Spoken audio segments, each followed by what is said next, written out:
guess I'd take a moment and thank President Carter and our Chancellor Green and our athletic director Trev Alberts for giving me the opportunity to coach here at Nebraska. So it's great. It's a great opportunity, and we got a good team coming back. We finished fifth last year in the country. We had 5 All-Americans, and we got 3 of those guys coming back. And so if they overcome the head coach, they'll be all right.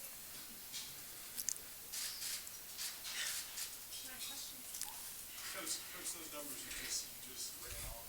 Yeah. Do you feel they're undervalued?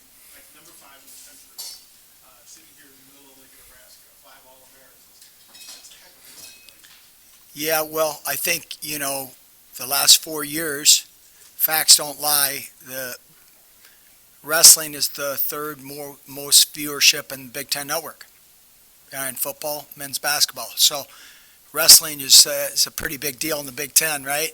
So it's a pretty big deal to us. So, I think we put out a good product. We got great culture. And actually, before I forget, we're going to honor Jordan Burroughs on November 4th at our wrestling match against North Dakota State, and on the next day at the football game against Minnesota. So, Jordan, if you didn't know, a month ago in September in Belgrade, Serbia, he won his 7th World Olympic title. So he's 6-time world champ, Olympic champ in 2012, and he's the winningest wrestler of all time in American history. So he's a pretty accomplished guy, and Jordan and his wife Lauren are going to come back for that weekend. We have alumni. We have over 50 alumni coming back for North Dakota State, and so it'll be great. Who have you seen step up in leadership roles? Losing 5 super seniors kind of breaks that. Who have you seen step up? Well, it's interesting, right? Super seniors. Now I got super senior at 25, Liam Cronin, who's a 6th-year guy, wrestled for us 2 years ago, redshirted last year. He was injured early in the year, so we had the opportunity to redshirt him. So a lot of experience there with Liam. Boo Dryden is probably 4 guys at 133. Boo Dryden's a 6th-year guy, too.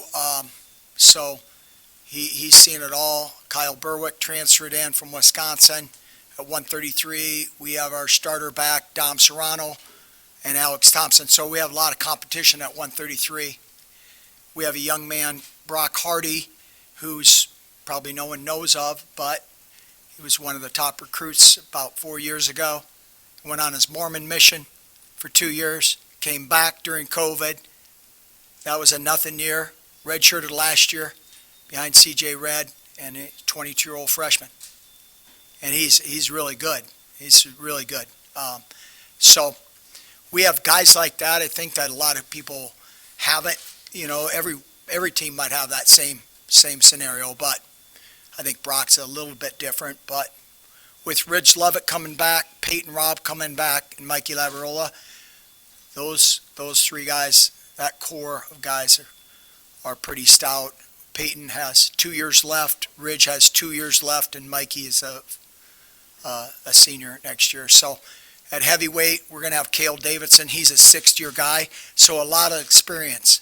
And so with that, just keep them sharp and keep them hungry. So, yeah, we're pretty excited about it, but a lot of great competition. North Dakota State, I know, has, I think, 8 out of their 10 starters are ranked in the top 30. So it's a good marker to see where we're at and push forward. Lavarola is a 4-time All-American.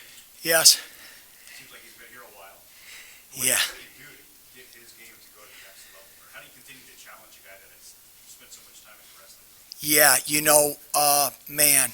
it's interesting question as far as last year, all these teams, Iowa and Michigan, they had guys 2 or 3 years older than Mikey. The Olympic redshirted, I'm not sure, but Mikey's a relatively young 6th-year guy, but he's really hungry. He's really hungry he wants to be a national champion. He wants to leave this place as a national champion, and He's got a tough guy in the conference.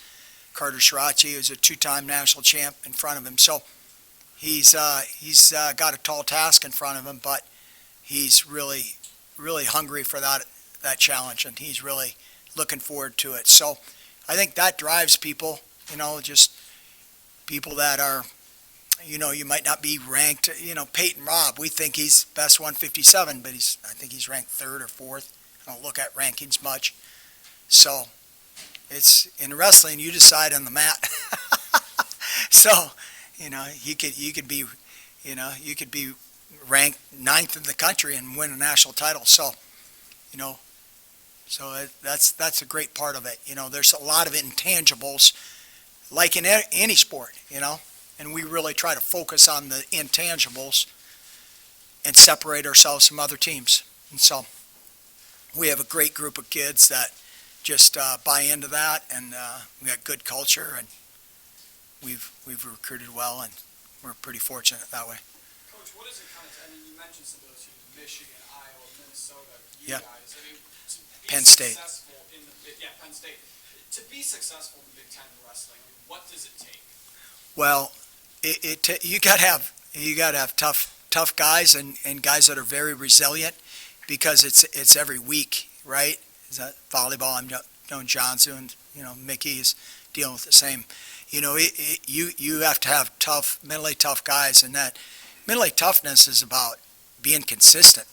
Anyone can look great one game or one match.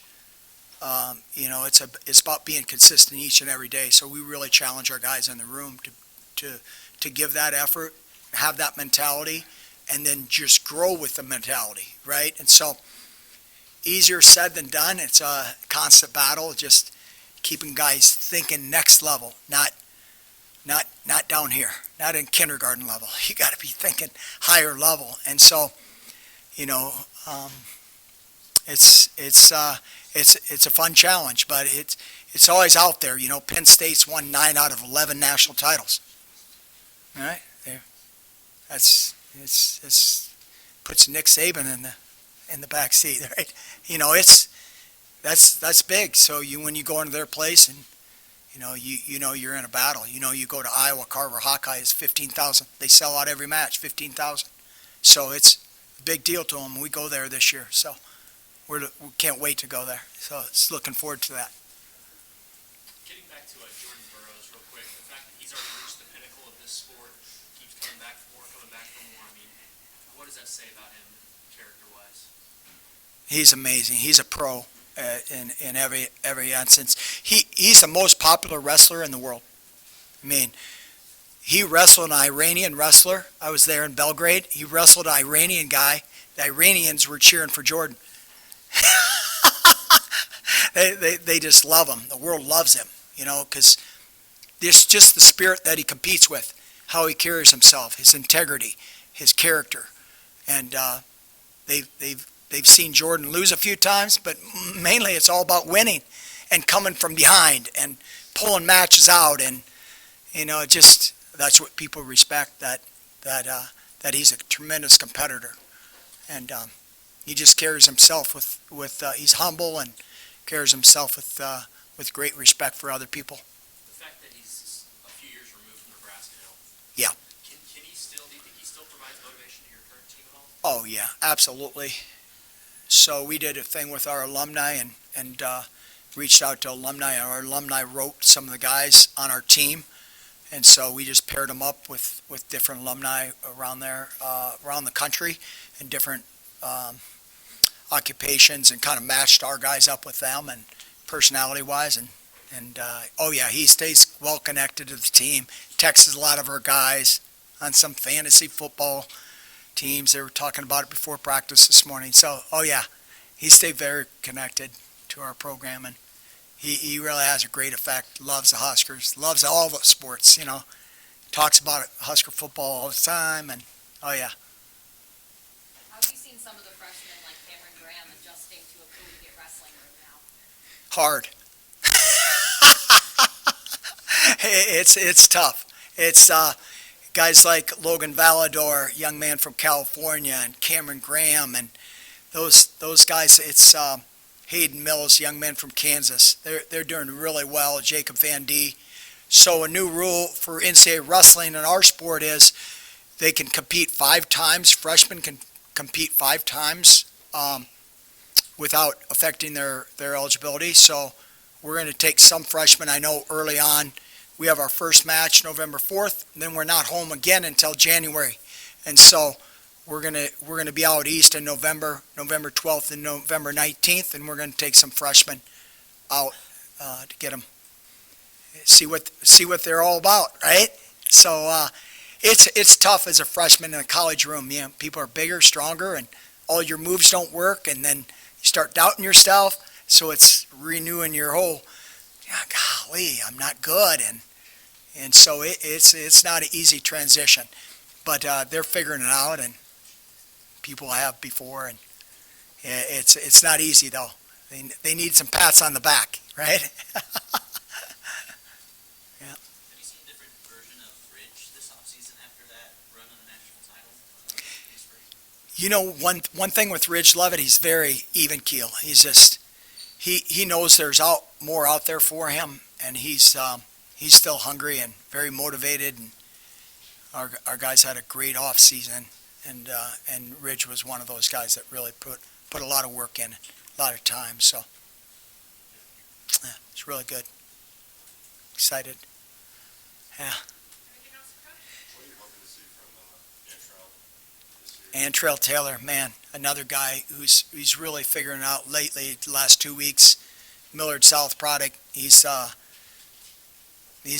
to be good, man. He's going to be really good. He's special, just from the standpoint. He'll be one of those guys that travels with us in November, and just get him experience on the big stage, and see what it's all about. And he's doing really well in the room. He's got tough guys around him. Ridge. He's got Peyton Robb to wrestle with every day, and Bubba Wilson, the weight above him, and so he's answered the call. When you get your high knee kicked, you gotta dust yourself off, and Antrell has that good quality. He gets back up and he's fighting, so it's really good. You never know. I'm sure it is in every sport. You never know. You hope, you guess, but recruiting's not a scientific, perfect deal, as you guys know. Yeah, thanks. Thank you.